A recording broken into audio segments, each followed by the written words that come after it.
성도 여러분 안녕하십니까? 우리 주님께서 다시 오신다고 하는 재림의 나팔소리, 재림의 소곡 시간입니다. 그렇습니다. 한 발자국, 두 발자국 주님이 다시 오시는 소리가 심히 가까운 이러한 지점에 우리는 다시 한번 그 주님을 대면하여 만날 수 있는 채비를 갖추는 복된 시간을 갖는 것이죠. 그런 시간을 가질 때 우리들에게는 늘 이와 같이 주님이 마태복음 24장에 주신 말씀이 있어요. 33절에 이와 같이 너희도 이 모든 일을 보거든 이와 같이 너희도 이 모든 일을 보거든 인자가 곧 가까이 문 앞에 이른 줄을 알라. 주님의 이 권면의 말씀은 굉장히 정말 우리들에게 있어서는 정말 이것이 그야말로 그때다를 보여주시는 것과 같은 아주 중요한 이정표가 되겠습니다. 오늘은 이어서 계속해서 기후 환경 문제를 좀 지난 시간부터 계속 다루고 있는데 오늘 특별한 또 다른 이 제목을 하나 여러분과 같이 나누려고 합니다. 태양과의 전쟁이라고 하는 것이죠.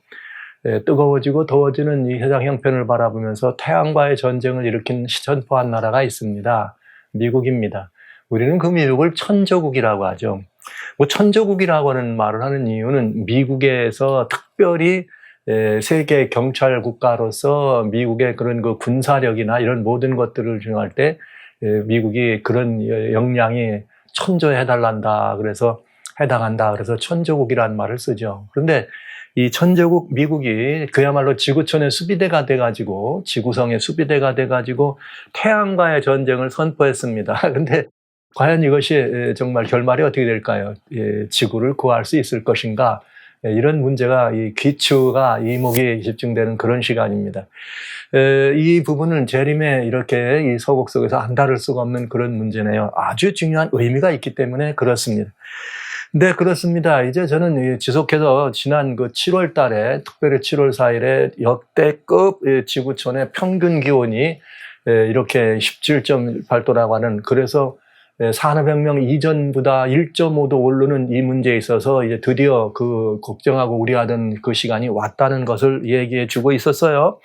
이런 것들을 바라보면서 이제 드디어 지구는 2023년에 2도씨가 올라가는 이것이 바로 목전에 있는 것을 목격하는 시간에 서 있습니다. 어마어마하게 덥죠. 아직도 지구촌 곳곳에서는 더위와 씨름하는 많은 나라들이 있고 힘들고 애타고는 많은 사람들이 있습니다. 노약자들은 이 더위를 견디지 못하고 그저 이렇게 유럽에서나 인도에서나 중국에서나 미국에서나 한국에서나 어디서든지 더위를 지키지 못하고 이렇게 정말 먼저 돌아가시는 그런 일들을 바라봅니다.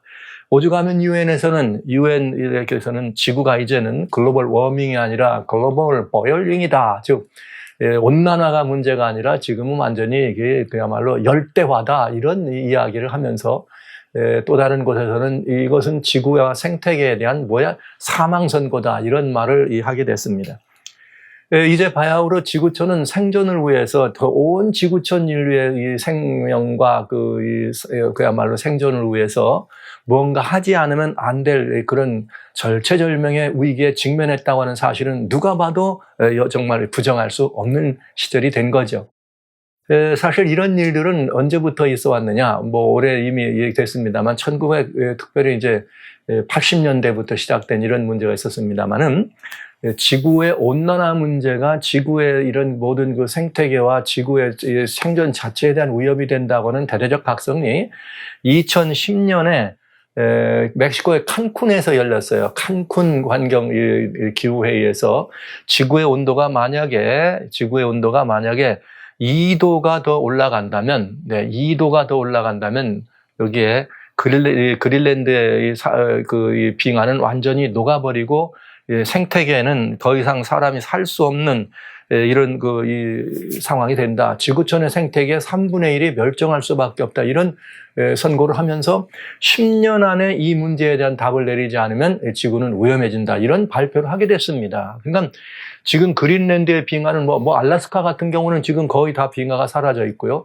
그린랜드의 빙하가 거의 사라져가는 장면을 우리는 보고 있거든요. 그래서 여기서 이런 발표가 있으면서 드디어 이거 이전에 물론 92년도에는 리우에서 환경회의가 열렸습니다. 거기서 이런 그 생태계가 위협을 당하는 문제에 대한 뭔가 이렇게 대안이 필요하다는 굉장히 강력한 경고가 있었어요. 그래서 이것을 가지고 2010년 칸쿤 회의에서는 이제 이도라고 하는 문제가 제행되면서 2015년 70차 유엔 총회에서는 이 지구촌을 보다 강하고 보다 나은 지구촌을 만들기 위한 한 가지 이런 것들이 준비가 됩니다. 그게 뭐냐? 그 대안을 위해서 여기 어젠다 21이라고 하는 이제는 정말로 이제 뉴 밀레니엄이에요. 21세기를 바라보는 뉴 밀레니엄을 위한 대안을 제시하면서 70차 유엔 총회에서는 드디어 끝내 무슨 일이 벌어졌느냐? 이런 가르침들을 사상적으로 과학적이고 환경적이고 무슨 지질학적인 그런 근거가 아니라 영적이고 정신적이고 사상적인 문제로 이 문제를 집중적으로 다루면서 여기 2015년 5월 달에 이 프란체스카 이 교황께서 뭘 발표하느냐? 라우다도시라고 하는 주님이여 찬양을 받으소서라고 하는 라우다도시라고 하는 이야기를 하면서 우리 지구촌 뭘 발견했는가? 교령집을 발간하게 됩니다. 그 교령은 무엇이었는가? 우리 커먼홈, 우리 지구촌 공동체를 돌볼 수 있는 비법이 들어있는 책이에요. 소위 말하면 비법이. 거기에 우리는 제일 중요한 게 뭐냐? 여기에 타겟 중심 핵심 이슈는 우리는 모두가 다 all brothers이다. 이게 잘못됐네요. all brothers가. 모두가 다 이렇게 우리는 형제라고 하는 것, 모두가 다 형제라고 하는 이것을 경전해서 환경 문제, 이콜로지, 이코노미, 이퀄리티, 그다음에 이것을 에듀케이션이라고 하는 팩트에 묶어서 이걸 발표하게 됩니다. 그러면서 이 가르침을 가지고 그때 25년 70차 유엔 총회에서는 지구촌을 이렇게 살리고 유지하기 위한 2030 어젠다가 나오게 되죠. 2030 어젠다는 바로 라우다도시의 가르침에 들어있는 내용들을 실천해서 이것을 누가 주최하자? 유엔이 일을 하자. 즉 국제적인 기구가 이 일을 하자 이런 말이었죠. 그래서 세계적인 그러면서 드디어 환경 살리는 문제, 그다음에 우리 사람들의 삶에 보편화된 이 경제적인 문제. 그래서 여기서 세 가지 엑스트라오디너리 아젠다와 17가지의 이런 지구를 개발할 수 있는 다른 이 아젠다들이 나오는데 그 세 가지는 뭐냐? 환경 살리는 문제, 빈곤 탈취 문제, 그다음에 정의 구현 문제였습니다. 싸움하지 말라 이런 얘기였죠. 이것으로 뉴월드 오더라고 하는 신세계의 새로운 질서를 발표하기 시작합니다. 이게 바로 2030 어젠다라는 거였죠.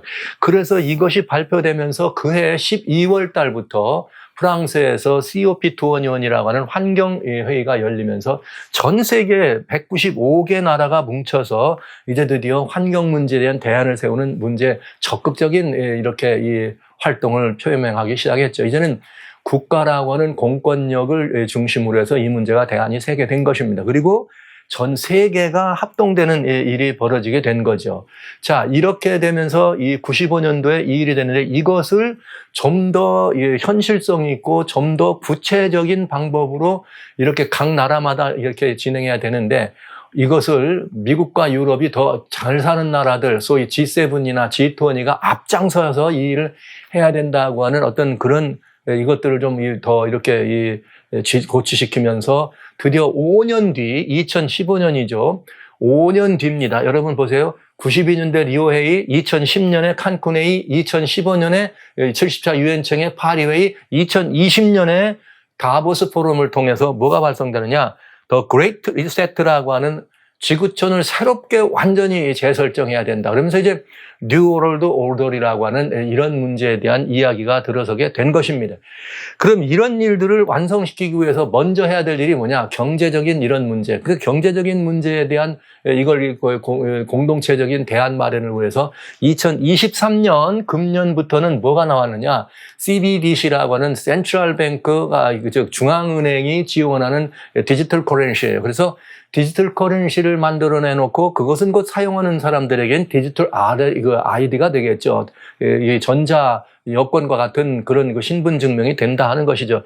그러니까 이건 무슨 말이냐면 나라가 중앙 통제된 나라가 모든 사람들의 경제 활동이나 이런 모든 것들을 어떻게 하자 통제하고 조절하고 감시하겠다는 얘기였어요. 그 안에 이 코로나 팬데믹이 나오면서 드디어 인류는 이게 하나의 공동체화되어 있고 통제된 사회로 가기 위한 지름길로 15분 시티라고 하는 15분 미니 시티라고 하는 것이 이제 2023년에 다보스 포럼을 위해서 공식적으로 제안이 되게 된 것입니다. 그러면서 이제 총체적으로 종교적인 거, 정치적인 거, 경제적인 거, 문화, 사회 모든 것들이 총체적으로 합동되면서 금년에 이제 우리는 아시는 바와 같이 이제 이 파리에서 결정했던 1.5도를 높이면 안 되는데 1.5도가 이상 올라가면 안 되는데 이것을 올리기 위해서는 탄소 발생을 최대한 줄여야 된다. 이런 것들로 파리회의가 완전히 무장이 됐는데 협력이 되고요. 공동 발의가 됐는데 금년에 2015도가 이게 그야말로 이렇게 최고 무더위를 형성하면서 이게 도달하는 바람에 파리 회의에서 이렇게 결정됐던 것들 1.5도를 더 이상 올라가지 않으려면 최소한 2년에 한 번씩은 글로벌 락다운, 지구촌을 완전히 어떻게 해야 된다? 봉쇄해야 된다. 즉 코로나 때에 우리는 이런 것들을 이미 예행 연습을 했잖아요. 뭐 여행도 자제하고 뭐 이렇게 또 이렇게 여러 가지 활동들을 자제해서 가능하면 집 안에만 있고 요즘도 그러잖아요. 더위를 피하는 제일 좋은 방법은 집 안에 머물러라는 것입니다. 자, 이렇게 되면서 세계가 한 마음이 돼서 움직이면서 탄소 배출의 목표치를 줄이려면 2년마다 지구촌을 봉쇄하라.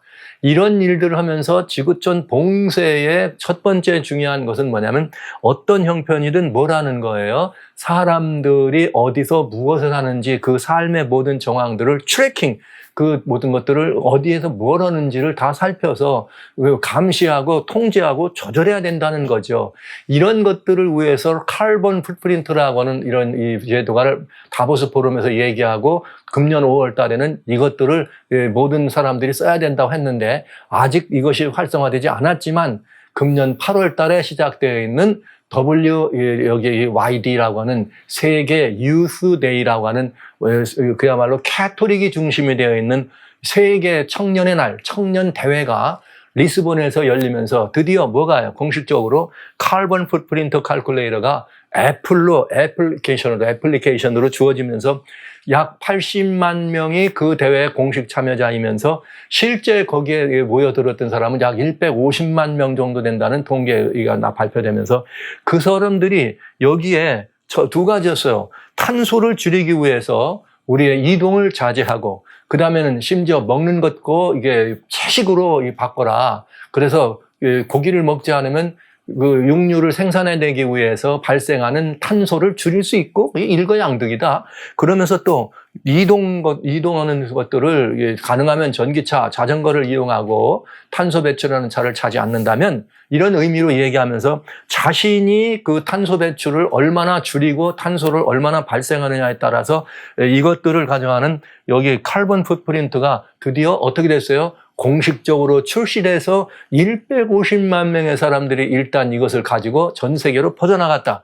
그럼 이제 저는 이걸 뭐라 그랬느냐? 여러분들에게 이미 중국에 여기 1966년부터 70년 사이에 한 3, 4년 있었던 그 문화혁명, 대대적인 그 문화혁명, 피비린내 나는 숙청운동이 일어났을 때 중학생부터 대학생들을 중심으로 했던 홍위병 운동이 오늘날 중국 사회를 저렇게 완전한 공산주의 사상으로 철저히 무장하게 되는 그런 모습을 보잖아요. 여러분, 그때가 70년 되면 지금으로부터 53년 전입니다. 그때 대학생이면 지금 70대입니다. 그러니까 그 사회는 공산주의 이상이나 이념에서 벗어날 수 없는 사회라는 걸 여러분 아시게 되는 거죠. 자, 이렇게 해서 이 탄소를 줄이고 그러면서 지구촌 공동체를 하나로 엮어가는 이런 모습들이 현재까지 온 거예요.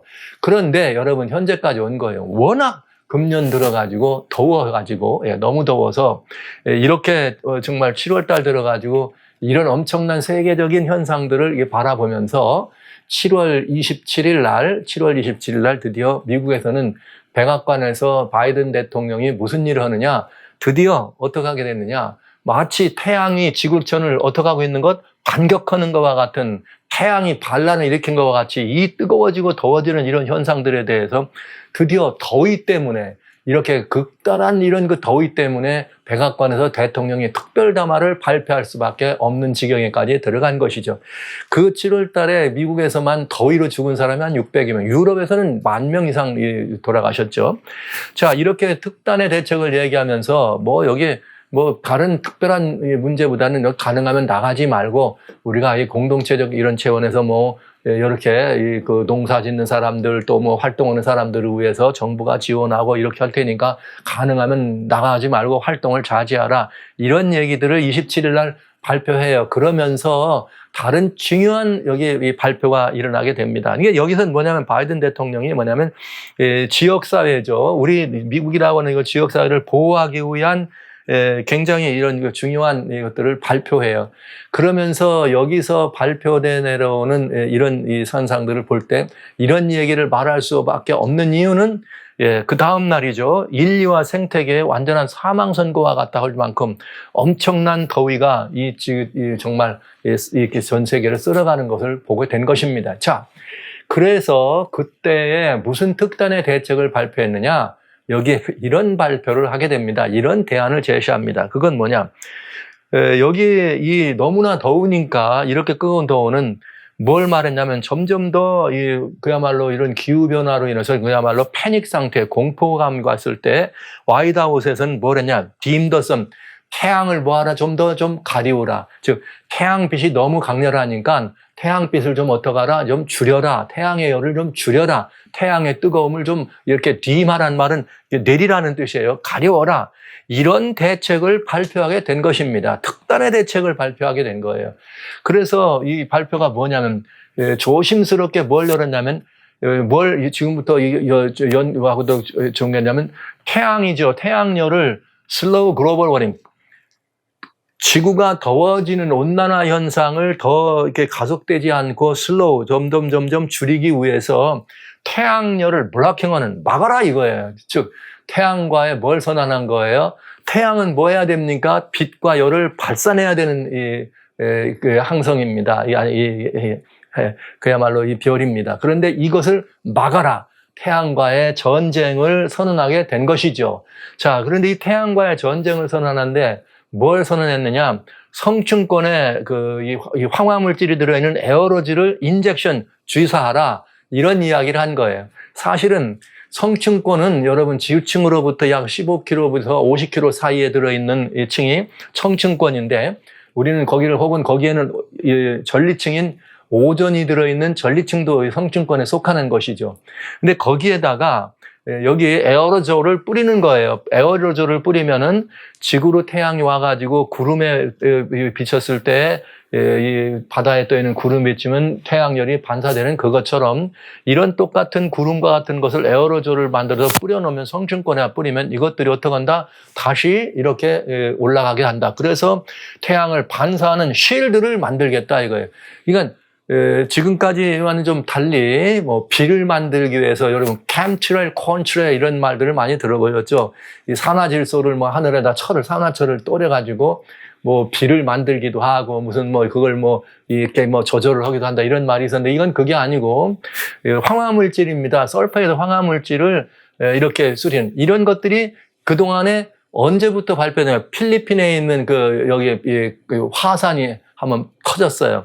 필리핀 화산에 타르 볼케이노라고 하는 그곳에는 화산이 엄청난 화산이 등 터지니까 화산재가 막 높이 날아가면서 그때 뭐라 했냐면 야 지구 온도가 내려가겠다. 왜? 이 화산재가 올라가면서 하늘을 덮으면 태양빛이 올 때 그게 반사해가지고 덜 내려오기 때문에 지구의 온도가 내려간다. 이런 거를 얘기했거든요. 그러니까 그러면 화산이 터지면 여러분 거기에 뭐가 들었어요? 아황산 무슨 황화 냄새가 나잖아요. 그렇다면 이 물질에 뭔가를 연구해봐야 돼 해서 연구된 거예요. 지오 엔지니어링이라고 하는. 그러면서 거기서 연구했더니 혹시 이런 일이 가능하지 않겠느냐 이런 연구를 한 것입니다. 이게 독일에서도 이제 이 보도가 된 것인데요.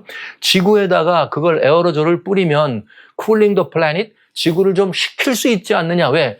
태양열이 나오는 거를 반사해서 올리니까 그럴 수 있다. 그래서 솔라 지오 엔지니어링이라고 하는 이런 학자들, 이게 환경을 연구하고 날씨 기후 환경을 연구하면서 주로 중점적으로 그런 부분들을 연구하는 사람들입니다. 아주 관심 있게 관찰하는 그런 사람들이 뭐냐면 인공적으로 우리 이 지구를 어떻게 할 수 있다?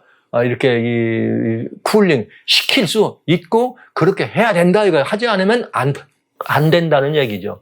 이런 연구가 있었는데 이런 연구는 또 이렇게 조금 더 자세히 말씀드리면 거기다가 이 에어로졸을 이렇게 성층권에서 에어로졸을 이렇게 뿌리면 이 에어로졸을 뿌리면 이게 뭘 만나느냐면은 여기 이 물방울하고 만나.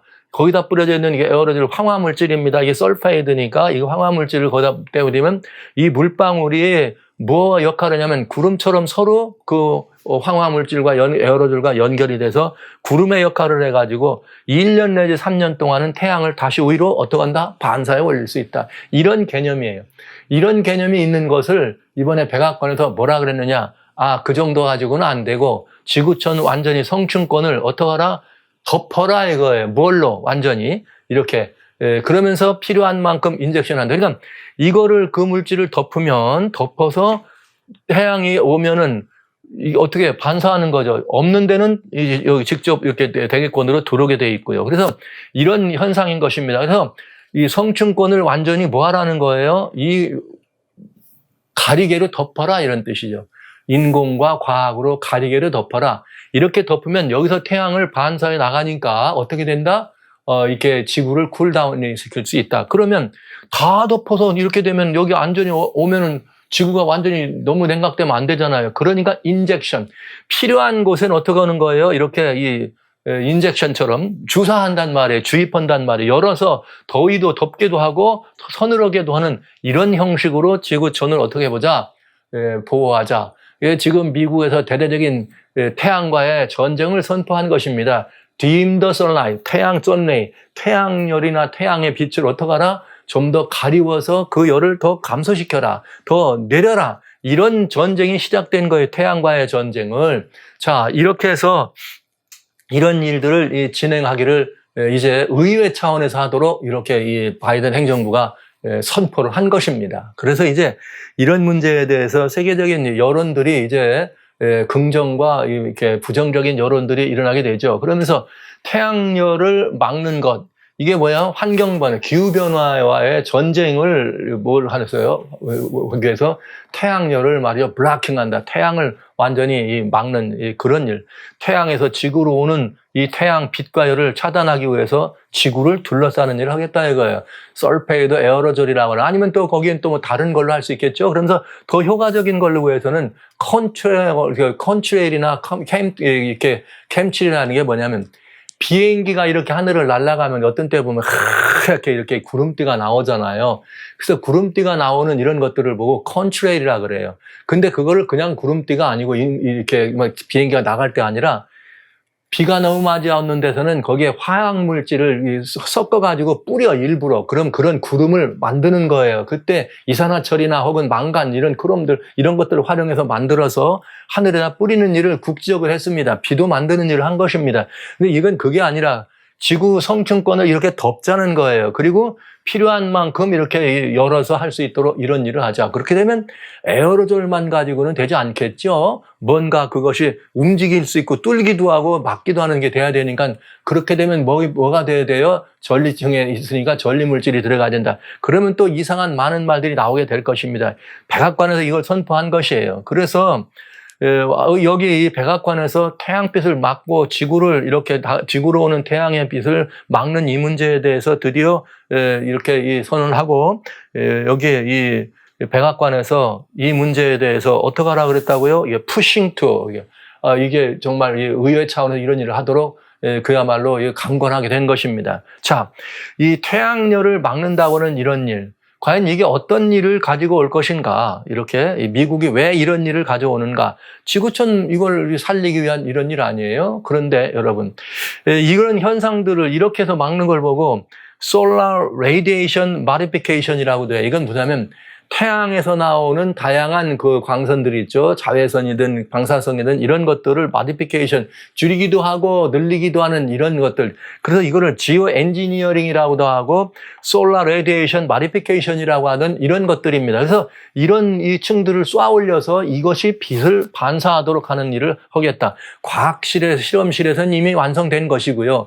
이것을 어떻게 실용화하느냐만 남은 상태예요. 자, 이런 상태에 이제 태양열을 브로킹하는 일을 하겠다, 이런 일이고, 의회 차원에서 이거 하도록 맨데이트드, 아주 이걸 의무적으로 할 수 있도록 그렇게 내린 것입니다. 그래서 사람들은 뭐라고 말했느냐, 이렇게 어떤 전문가들은 이것이 라스트 라인 오브 디펜스, 지구를 보호할 수 있는 마지막 최후의 방어선이다. 지구촌 수비대가 할 수 있는 태양과의 전쟁에서 지구를 지킬 수 있는 마지막 방어선이다. 이렇게 말하고 있는 것입니다. 그런가 하면 또 다른 곳에서는 아니다. 이렇게 하면은 이건 굉장히 심각한 경고를 하는데, 이게 이 솔라 레디에이션 모디피케이션이라고 하는 이것은 아주 심각한 결과를 가져다 줄 수 있다. 이렇게 말하기도 합니다. 그건 왜 그러냐?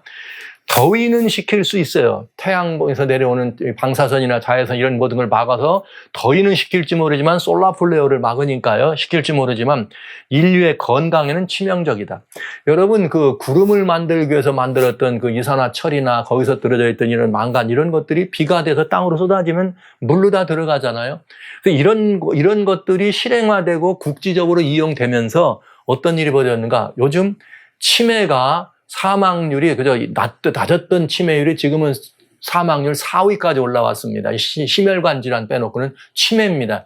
근데 이게 그런 것들은 먹으면은 이게 이 잘못된 그 플로로아 이런 거 있죠. 불소 같은 이런 것들이 몸에 많이 들어가면 치매가 빨리 온다 그래요. 뇌기능에 손상이 온다는 얘기죠. 그래서 그런 것뿐만 아니라 여기에 있는 그 황화물질을 혹은 여러 다양한 화학물질을 그것이 결국은 또 내려오기도 하고 이렇게 정처럼 내려오면 인간의 건강에는 치명적인 것이 될 수 있다.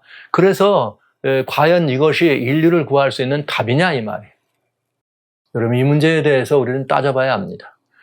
이게 미국에서 의회 차원에서 맨데이트, 이걸 하지 않으면 안 되는 문제로, 이건 마지막 사람들이 말한 것처럼 이건 뭐라고요? 마지막 인류를, 이 지구를 말이죠, 보호할 수 있는 그 마지막 이 디펜스 라인이다. 이렇게 말하고 있는 것입니다. 이게 지금 더워서 우리는 무언가 대책을 세워야 되고, 지금 기후변화로 말미암아 이런 굉장한 지구촌의 신음소리가 높아지는데 무언가 대책을 세워야 합니다. 그래서 지금 미국은 과학이란 이름으로 이 대책을 세운 것입니다. 자, 그렇다면 이것은 무엇을 의미할 것인가? 과연 이것이 답이 될까?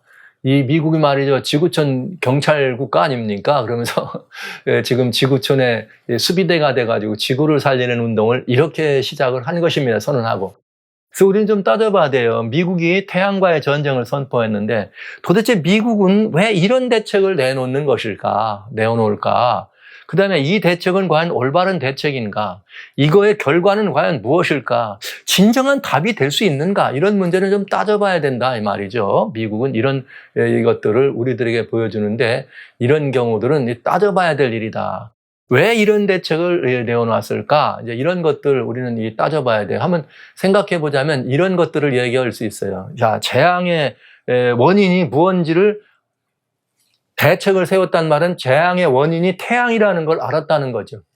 태양이라는 걸 알았기 때문에 태양에서 나오는 이 모든 것들을 막는 길만이 dim the 이렇게 sun이라고 그랬어요. 태양빛을 가리고 태양을 가리우는 것만이 답이다 이렇게 생각한 거예요. 재앙의 원인이 어디라고요? 태양이라고 본 것입니다. 이게 굉장히 중요한 변화가 일어나는 것이죠.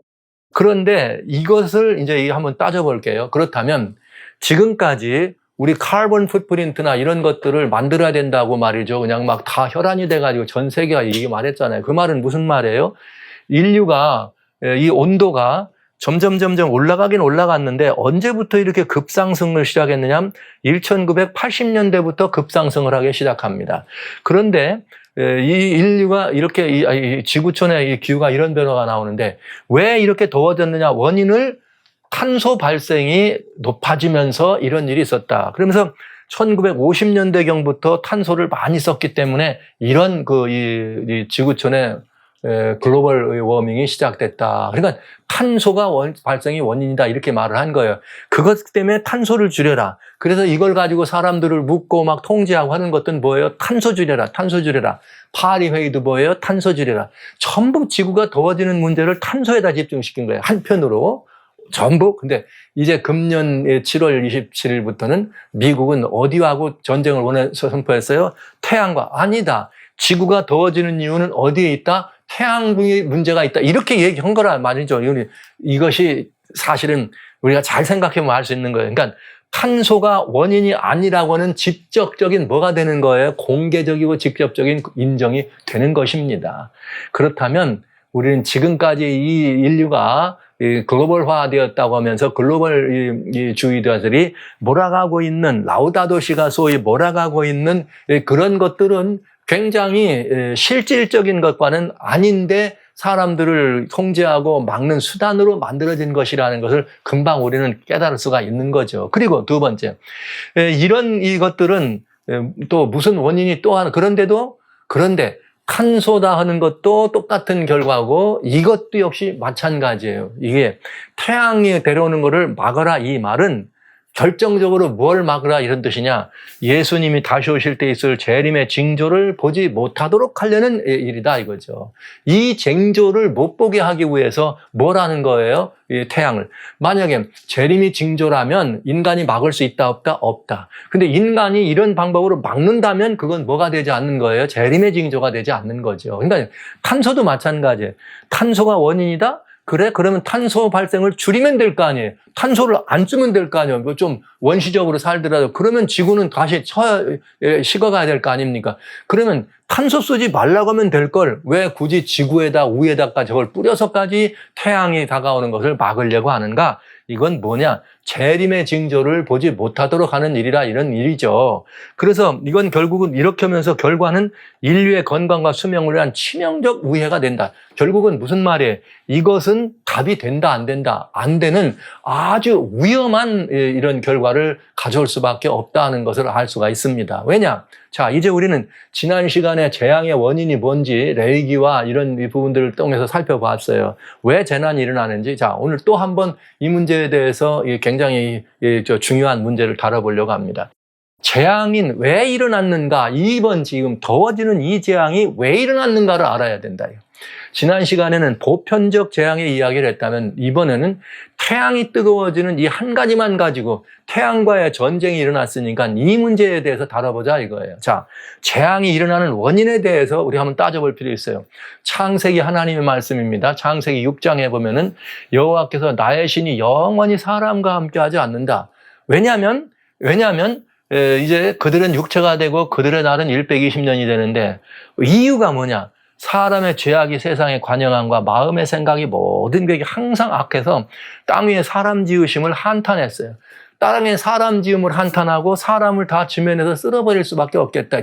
여러분, 얼마나 사람들이 악하고 얼마나 죄악이 관영했으면 하나님 오죽하면 사람 지으심을 한탄하셨다고까지 했겠어요. 그러니까 하나님께서 이제 더 이상은 어떻게 함께 할 수 없다. 여러분, 여기 중요한 표현을 하나 알 수가 있어요.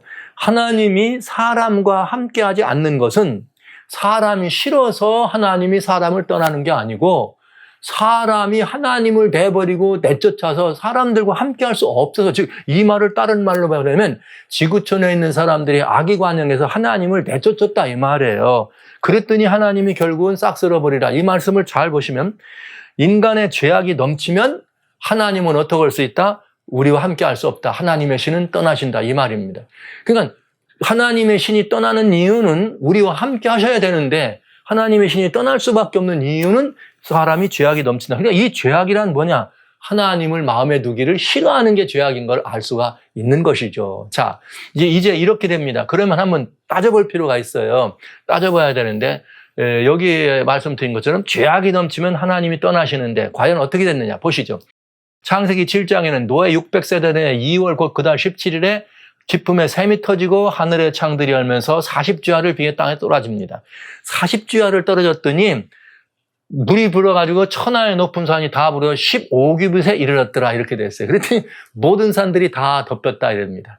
15규빗이라면 한 규빗이 뭐 오늘날 그저 평균치로 말하면 45cm, 이게 장정 한 사람이 손끝에서 여기 팔꿈치까지 길이를 따지는 거니까 45cm 뭐 이렇게 친다고 치면 15규빗이면은 675cm가 왔어요. 요즘으로 말하면 6750mm. 이번에 카눈이 지나가면서 강원도 속초 근방에 비를 많이 내렸다는데 한 400mm 내렸다 그래요. 굉장히 그거 어마어마한 비가 왔죠. 우리 뭐 이렇게 뭐 1000mm 이상 이번에 뭐 오고 뭐 막 여기 뭐 이 미국에서 지금 이 볼티모어주에서는 1000년 만에 온 비인데 1000mm가 왔다. 그랬더니 그런 비에 몇 배가 온 거예요. 6750mm가. 이것도 국지적으로 온 것이 아니라 어디서 온 거예요? 완전히 그냥 하늘에서부터 온 지구를 덮었으니 어마어마한 물이 온 거를 알 수가 있죠. 자, 여기 이유가 있어요. 따져보면 돼요. 그러니까 여기 보니까 원래 뭐만 남았어요? 물만 남았어. 여러분, 물만 남았다 그러면은 어떤 상태로 돌아갔느냐? 이 상태로 돌아간 거죠. 하나님 말씀 창세기 1장에 보면은 뭐라 돼 있느냐? 이렇게 돼 있네. 2절에. 땅이 혼돈하고 공허하며 흑암이 깊음 위에 있고 하나님의 신은 수면에 운행하시니라. 하나님의 신은 수면에 운행하세요. 그러니까 여러분, 하나님의 신이 우리와 함께 있어야 되는데 우리와 함께 있지 못하고 우리가 내쫓아서 떠났더니 하나님이 이 땅을 제어하시는 모든 능력을 폭 내려놓으니까 결국은 다 물 쏟아져가지고 원래 창조세계 이전의 모습, 하나님의 신은 수면 아무것도 없는 물밖에 남지 않은 그 모습으로 돌아간 거예요. 그러니까 여기서 굉장히 중요한 걸 알 수 있습니다. 하나님이 인간을 버리고 하나님이 인간을 저주하고 하나님이 인간에게 재앙을 내리신 것이 아니고 인간이 하나님을 떠나보냈더니 하나님께서 더 이상 제어할 필요를 느끼지 못해. 왜? 인간을 위해서 땅을 만드셨는데 인간이 그래서 같이 머물라고 했는데 하나님을 쫓아버리니까 더 이상 하나님 함께 할 수 없어요. 하나님이 함께 안 하시니까 어떻게 된 거예요? 원위치로 돌아간 거예요, 땅이. 여러분, 이게 굉장히 중요한 의미입니다. 이렇게 해서 재앙이 된 거죠. 그러니까 재앙은 사실은 하나님이 재앙의 원인이라기보다는 하나님을 떠난 인간들이 재앙의 원인인 것을 알 수가 있어요. 하나님이 떠나면 지구는 파멸해요. 지구를 돌보고 지키는 하나님의 손길, 즉 여기 하나님 말씀 히브리서 1장에는 뭐라고 되어 있느냐? 이런 말씀이 있어요. 굉장히 우리 성경에는 인간이 이해할 수 없는 여러 가지 일들을 볼 때 성경은 다 답이 있어요. 왜냐? 여기 3절에 이런 말씀이 있네. 이는 하나님의 영광의 광채여 그 본체의 형상이시라 그의 능력의 말씀으로 만물을 어떻게 했다? 붙들었다. 그러니까 하나님께서 뭐 하시는 분이에요? 이 만물을 하나님의 말씀으로 붙들고 계신 분이야. 근데 이 말씀으로 붙들고 있을 때 이 말씀의 역사가 성령의 권성으로 나타나잖아요. 이걸 놓으면 어떻게 되는 거예요? 떠나시면 이건 그냥 다 와야 되고 해체된다 이 말이죠. 하나님의 신이 떠나면 지구는 파멸됩니다. 그러니까 파멸할 재앙의 원인이 뭐냐? 지구가 멸망하고 지구가 파멸될 재앙의 원인이 뭐냐? 알고 보면 하나님이 떠나시면 되는 건데 사실은 하나님이 떠나시는 원인이 인간의 죄악 때문이라면 지구의 파멸의 원인은 하나님이 내리신 재앙이 아니라 인간의 죄악 때문이라는 사실을 우리는 알아야 되고 인정해야 된다는 것이죠. 이건 굉장히 중요한 일이에요. 그거와 마찬가지인데 하나님께서 뭐라고 하셨는가? 이 홍수와 관련돼서 창세기 8장 21절에 이 재앙에 대해서 하나님은 기뻐하지 않으세요. 잘 보시면 이렇게 되어 있어요. 여호와께서 노아가 이제 그 방주에서 나왔습니다. 1년 지난 다음에 뭐라 하냐? 내가 다시는 사람으로 땅을 저주 않는다. 이렇게 해서 여러분 이 말씀을 보시면 이제 앞으로는 안 할게 이렇게 말씀하신 것 같아요. 그게 아니에요. 하나님이 재앙 주신 것을 참 근심하고 아파하셨던 거 내가 다시는 땅을 저주하지 않을게. 어디 그뿐 아니에요. 여기 보세요. 여기 주님께서 또 창세기 9장에도 내가 너희와 언약을 세워서 다시는 생물을 홍수로 멸망시키지 않겠다. 하나님이 이 재앙 내린 거에 대해서 굉장히 마음 아파하시는 하나님을 우리는 보게 되는 것입니다. 그러면서 뭐라고 약속하세요? 무지개를 줘서 무지개를 보면 내가 그만 비를 멋지게 할게. 그래서 홍수로 물로는 땅을 멸망시키지 않겠다고 약속하신 것입니다. 그럼에도 불구하고 새 언약으로 무지개 선약으로 소망을 주시면서 다시는 내가 너희를 멸망 안 시킬 거야. 특별히 물로는 안 시킬 거야 했는데도 불구하고 여러분 이게 창세기 9장 얘기인데 창세기 11장에 나오면 무슨 일이 벌어져요? 바벨탑을 쌓는 일이 벌어집니다. 온 땅에 구음이 하나이요 언어가 하나였는데 사람들이 동방으로 옮기다가 신할 평지를 만나 거기 거하고 서로 뭐라고 말했느냐? 자 벽돌을 만들어 견고히 굽자하고 벽돌로 만들어 다 한 다음에 뭐라고 말했냐면 성과 대를 쌓아 대꼭대기를 하늘에 닿게 하여 이렇게 말했네요. 대꼭대기를 하늘에 닿게 하여 우리 이름을 내고 온 지면에 흩어짐을 면하자 하였다. 이게 왜 이랬을까요? 첫째 이유는 홍수로 다 와가지고 다 쓸어버렸으니 이제는 홍수가 아무리 난다고 할지라도 안전하도록 어떻게 하자는 거예요? 우리의 지대를 높이자는 거 아닙니까?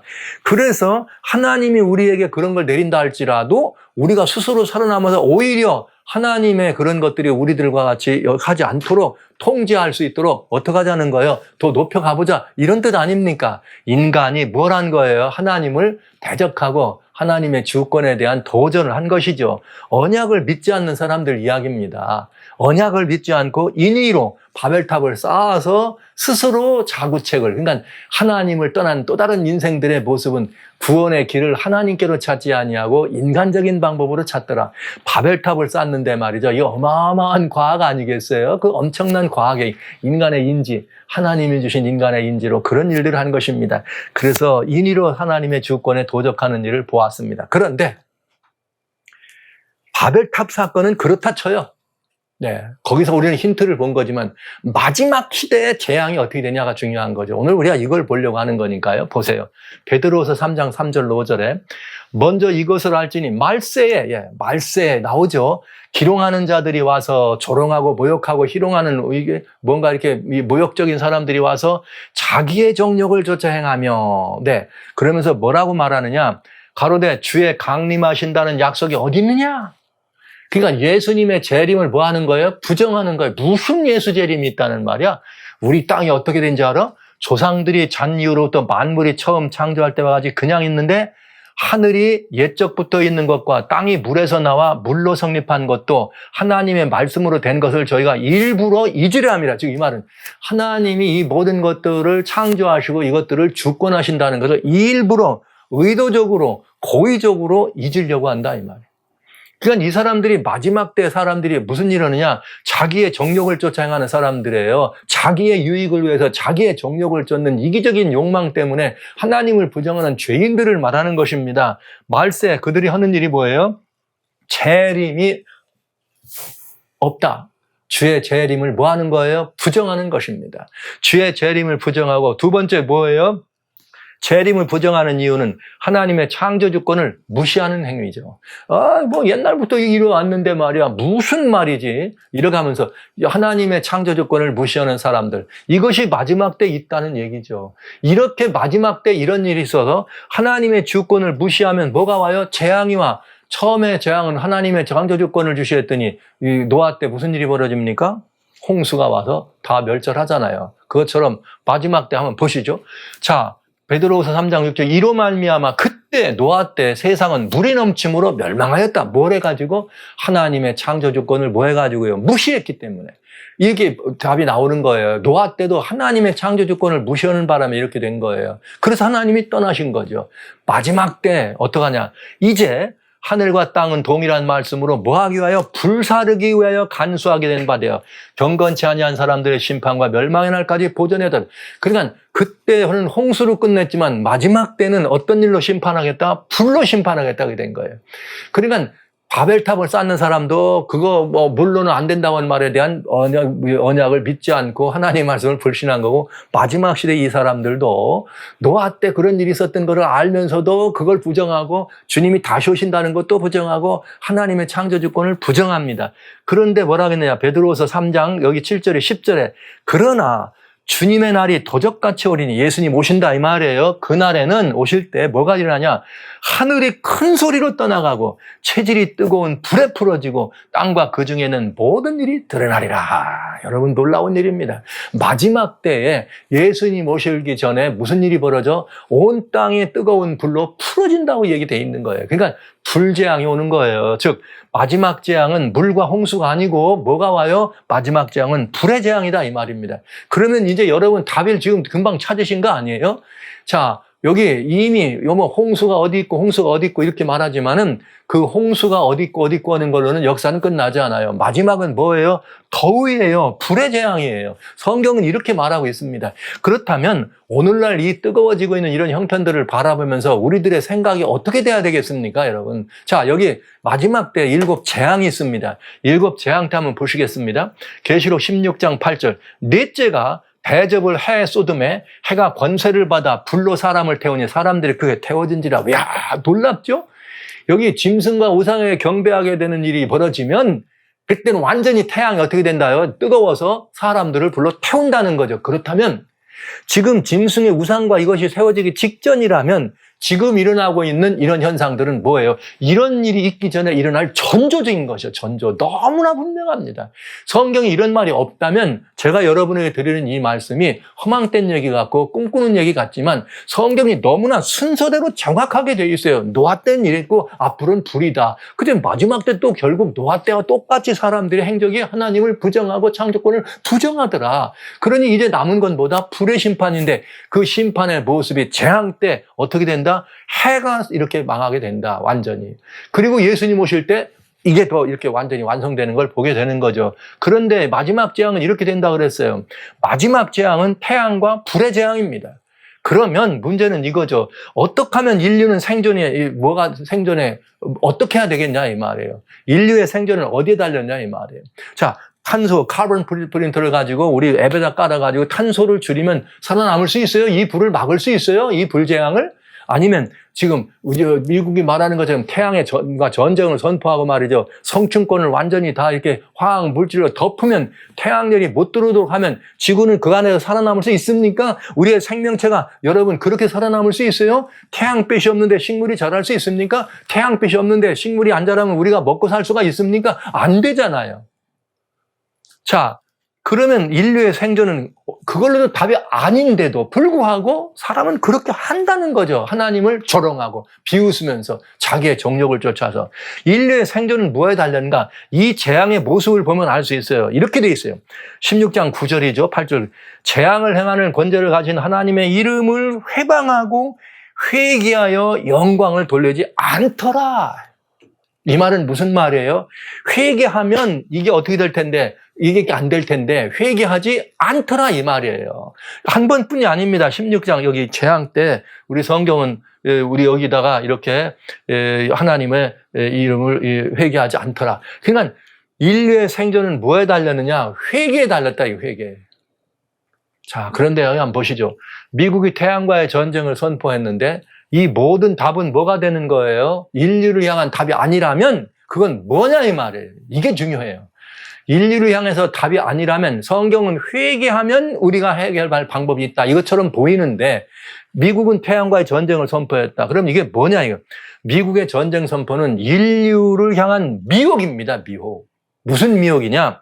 태양과의 전쟁은 총체적 반역, 하나님의 창조권을 부정하고 또 뭐예요? 예수님의 재림의 징조를 부정하려고 하는 총체적 뭐예요? 반역의 바벨탑과 같은 것이다. 인위적으로 살아보겠다고 바벨탑을 쌓아서 하늘까지 올라가려고 했던 바로 그 정신이 지금 여기서 나타난 것입니다. 태양과의 전쟁을 선포했다는 말은 지금 현대판 바벨탑을 쌓는 것과 같은 것이에요. 결국 뭐냐? 회개의 초청을 거절한 바벨론의 뭡니까? 마지막 하나님에 대한 회방입니다. 인류의 대대적인 미혹이라 이 말이죠. 우리는 여기서 어떻게 해야 돼요? 인류의 남은 소망을 소멸한 어떤 일입니까? 사단의 공작이라는 사실을 여러분 기억해 주시기 바랍니다. 그러니까 미혹되면 안 되는 거죠. 미혹되면 안 되는 거예요. 지금 인류를 위한 최대 미혹이 바로 예수님이 뭐라고 했어요? 너희가 사람의 미혹을 받지 않도록 주의하라고 마태복음 24장 4절에 재림의 징조를 말씀하면서 가장 먼저 말씀하신 게 미혹되지 말라. 그러니까 여러분 세계 정부가 어떻게 움직이고 어느 나라가 어떻게 하고 뭐 이것들이 나가는 이런 것들은 다 답이 너무나 간단한 답을 놔두고 여기 분명한 답이 있는데 이 답을 안 찾고 엉뚱한 데서 인위로 과학이란 이름으로 인위로 오늘날 전 세계 사람들이 과학 네 과학이란 이름으로 인위로 하나님을 대적하고 이 모든 것에서 벗어나려고 하는 이것은 마지막 시대 우리들이 쌓는 바벨탑에 불과하다는 것이죠. 그거는 결국은 안 될 일입니다. 답이 아니라는 것을 알면서도 이렇게 하는 일은 사단의 결국은 미혹이요 공작이라는 사실을 저는 솔직히 말씀드릴 수밖에 없는 것입니다. 회개가 답입니다. 회개만이 살 길입니다. 여러분, 예수님 오실 때 처음에 초림하실 때도 예수님 뭐라 그랬어요? 마태복음에 예수께서 전파에 가라사대 회개하라 천국을 맞이하는 사람들은 뭐가 중심이에요? 회개라는 말 어려운 거 아닙니까? 하나님께로 돌아가는 게 회개예요. 우리 무슨 죄를 슬퍼하고 이런 말 많이 하는데 그런 철학적 관념을 벗어나서 회개란 하나님께로 돌아간다 이 뜻이에요. 돌아간다고요. 하나님께 돌아가면 그것이 뭐예요? 더 이상 죄 버릴 거고 죄도 이렇게 내버리고 다 그리 않겠습니까? 하나님께 돌아가는 것입니다. 재림을 위한 주님의 호소는 어떤가? 재림을 위한 주님의 호소 베드로전서 3장 9절에 이렇게 되어 있습니다. 놀라운 일입니다. 주님의 약속은 어떠니 더디다고 생각하는 것 같이 더딘 것이 아니라 오직 너희를 대하여 오래 참으사 할렐루야 오래 참으사 아무도 멸망치 않고 다 회개하게 하기를 원하시느니라 할렐루야 이것이 하나님 마음이에요. 여러분 홍수로 세계를 멸망시킨 하나님은 내가 다시는 안 그럴게 여러분 누구 마음이에요? 아빠나 엄마가 자녀가 잘못하면 아이에게 좀 회초리를 대죠. 요즘은 회초리 됐다면 큰일 나지만 아이를 혼내고 난 다음에 혼내고 나서 애 엉엉 울려놓고 나서 혼자 돌아오면 둘이 잠이 옵니까? 아이고, 내가 저 아이를 또 얼마나 아프겠나고 다시 또 가서 아들아, 딸아. 그래, 아빠가 내가 다시는 안 혼내면 다시. 그게 무슨 말, 다시란 표현을 쓴 거는 정말 내가 그렇게 안 할 거는 사랑의 마음 아닙니까? 그런데 그 하나님이 그렇기 때문에 홍수 때 그러셨기 때문에 이제는 오직 너희를 오래 참으사 아무도 멸망치 않고 다 회개하게 이르겠다 이렇게 말씀하신 것입니다. 회개가 답입니다. 사랑하는 성도 여러분, 우리는 만민들아 하나님께로 돌아오라 회개하라. 하나님 오실 때가 가깝습니다. 하나님 만나기를 예비하라는 이 기별을 우리는 들어야 합니다. 이 기별밖엔 답이 없습니다. 그러나 이 성경은 우리들에게 참 회개가 답인데 오늘날 세상 사람들은 노아 때와 같이 성경은 이렇게 우리들에게 말씀해 주세요.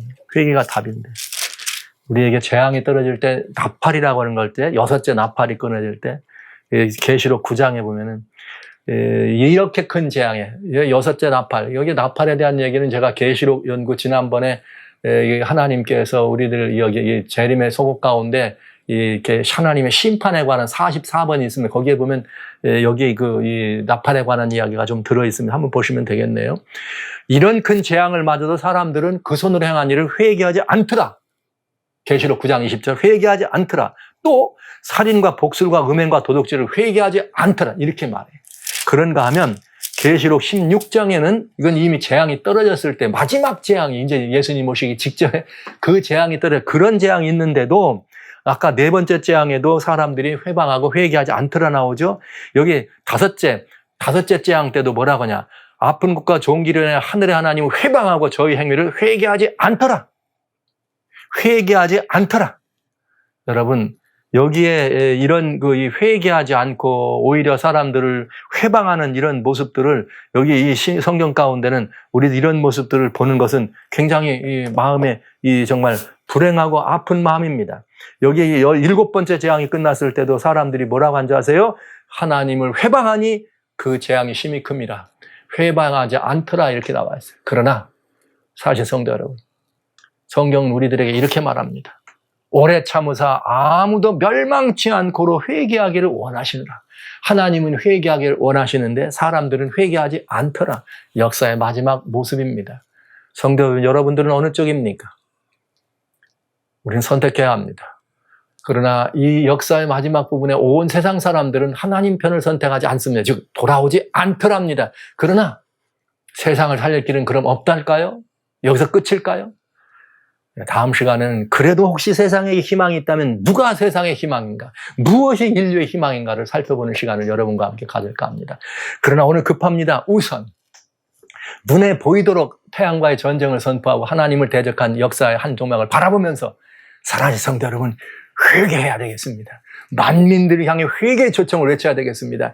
회개하십시오. 주님의 나라가 가깝습니다. 회개하세요. 재림이 가깝습니다. 우리 이런 기별들이 우리들의 심령에서 떠나지 않는 복된 매일의 삶을 살아야 되지 않겠습니까?